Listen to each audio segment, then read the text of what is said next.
Hello बच्चों, this question a fix thermally conducting cylinder has a radius r and length l0. The cylinder is open at its bottom as a small hole is at its top. The piston of mass capital M is held at a distance L from the top of the surface. Shown in the figure बेटा। तो हमें यहाँ पे एक थोड़ा सा hall बताया जा रहा है और ये हमारे पास पिस्टन है बेटा। ये हमारे पास क्या है? पिस्टन है जो कि L डिस्टेंस पर है। ये हमारे पास क्या है? पिस्टन है। और एटमॉस्फेरिक प्रेशर यहाँ पे कितना है? पी नॉट एटमॉस्फेरिक प्रेशर बताया गया है। While the piston is at distance 12, जब पिस्टन आपका 12 डिस्टेंस पे आ जाता है, पिस्टन कहाँ जाता है बेटा? आपका 12 डिस्टेंस पे आपका पिस्टन आ जाता है। और इस पिस्टन का भी एरिया कितना है? इस पिस्टन का एरिया भी ए है बेटा। तो while piston is 12 from the top से 12 डिस्टेंस पे होता है, तो hole at the top is seal. तो उस कंडीशन में टॉप आपका बिल्कुल सील हो जाता है, मतलब अब आपका एटमॉस्फेरिक प्रेशर यहाँ पे मेंटेन नहीं रहने वाला है ना। और पिस्टन को उस टाइम कंडीशन में हमने रिलीज करा, उस कंडीशन में रिलीज करा है, तो two position where it can से स्टे इक्विलिब्रियम। तो एक इक्विलिब्रियम कंडीशन पर आती है, तो उस इक्विलिब्रियम कंडीशन पर the distance of the piston from the top, तो वो डिस्टेंस क्या होगी पिस्टन के टॉप से। तो बड़ा मान लो, तो हमने यहाँ से इसको रिलीज करा है। तो अगर हम इस क्वेश्चन के सॉल्यूशन को समझें तो आप यूं समझिए कि ये आपके पास एक सिलेंडर है और यहाँ पे आपका पिस्टन लगा हुआ है। पिस्टन को बेटा मैं यहाँ से रिलीज कर रहा हूँ, तो जो यहाँ के डिस्टेंस से कितना डिस्टेंस पर है? 12 डिस्टेंस पर है। और इस पिस्टन का एरिया ए है और इसके अंदर गैस भरी हुई है, बहुत सारी गैस आपकी भरी हुई है बेटा। इसमें कोई डाउट नहीं है बेटा। यहाँ पे गैस काफी सारी की आपकी फिल्ड की हुई है। तो यहाँ पे हम देखते हैं कि डिस्टेंस कितनी है? 12 डिस्टेंस है। ये इनिशियल कंडीशन है, ये इनिशियल कंडीशन है। तो यहाँ पे गैस की वजह से प्रेशर लग रहा होगा P इंटू एरिया प्रेशर लग रहा होगा।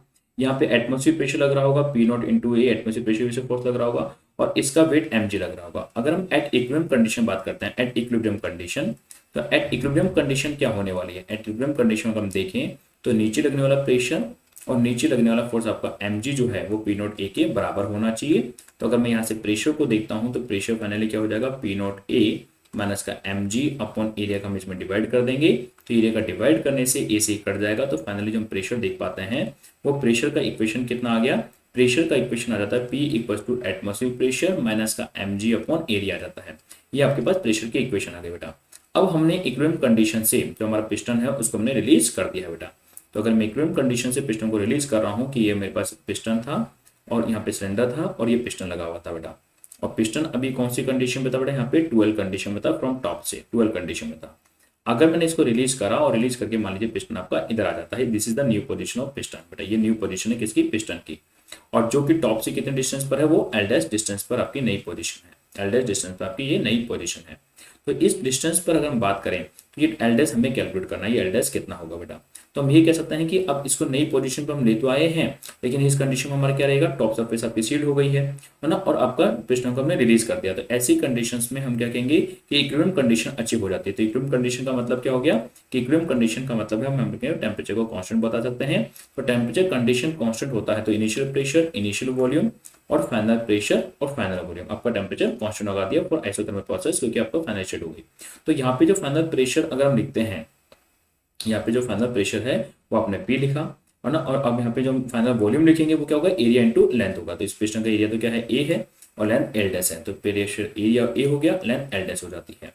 और ये आपका फाइनल लिखा मैंने, फाइनल प्रेशर फाइनल वॉल्यूम लिखा। इनिशियल प्रेशर कितना था हमने देखा था? वो P नॉट प्रेशर था।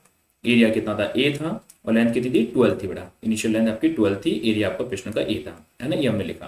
तो ए से हमारा A कैंसिल हो जाता है। तो फाइनली यहाँ से हमको एल डैश कैलकुलेट करना है। तो एल डैश क्या हो गया? P नॉट इंटू 12, तो 2L अपॉन आपका P हो जाता है। और P का वैल्यू हम पहले ही कैलकुलेट कर चुके हैं, 2 P naught L upon P। और P का वैल्यू कितना है बेटा? P का वैल्यू हम यहाँ पर पुट कर देंगे। तो P का वैल्यू क्या था बेटा? P नॉट माइनस का mg। और एरिया, एरिया क्या होता है बेटा? आपका पाई आर स्क्वायर होता है, तो हमने एरिया को पाई आर स्क्वायर रख दिया। अगर मैं यहाँ पे एलसीएम लेता हूँ तो 2 P naught L pi R square आपका ऊपर चला जाएगा। और यहाँ पे देखो P naught pi R square से मल्टीप्लाई हो जाएगा और माइनस का mg बेटा। ये हमारे पास नई लेंथ हो जाती है फ्रॉम द टॉप सरफेस से, है ना। जो सिलेंडर है उसके टॉप सरफेस से नई लेंथ क्या हो गई? 2 P naught L pi R square. 2 P naught L देखो 2 ये रहा, P नॉट ये रहा, 2 P नॉट L और पाई आर स्क्वायर ये हो गया, pi R square P naught minus mg, मतलब हमारा डी ऑप्शन एकदम करेक्ट हो जाता है बेटा। ओके बेटा, तो हमने इसको कैसे सॉल्व किया? हमने देखा कि अभी ये 12 लेंथ पर है, तो 12 लेंथ पर हमने इसकी इक्विलिब्रियम कंडीशंस को लिखा कि इक्विलिब्रियम कंडीशंस में यहाँ पे अभी क्या बन रहा है? गैस का प्रेशर यहाँ पर क्या है बेटा? फिर हम इसको जैसे ही रिलीज करेंगे, इक्विलिब्रियम कंडीशंस पर आएंगे, तो इक्विलिब्रियम कंडीशंस पे हमने यहाँ पे इक्वेशंस लगा दी कि P1 V1 बराबर P2 V2 कर दिया, और यहाँ से हमने इसलिए फाइनली इसके फाइनल प्रेशर की इक्वेशंस को, लेंथ को कन्वर्ट करा, तो एल डैश जो होगा वो इस फॉर्म में होगा, और किसी भी जगह पर प्रेशर का जो फॉर्मूला है उसको हमने यहाँ पे पुट कर दिया, तो हमने इसलिए इसकी टॉप सरफेस से हाइट को कैलकुलेट कर लिया, तो हमारा आंसर डी हो जाता है। ओके बेटा, थैंक यू।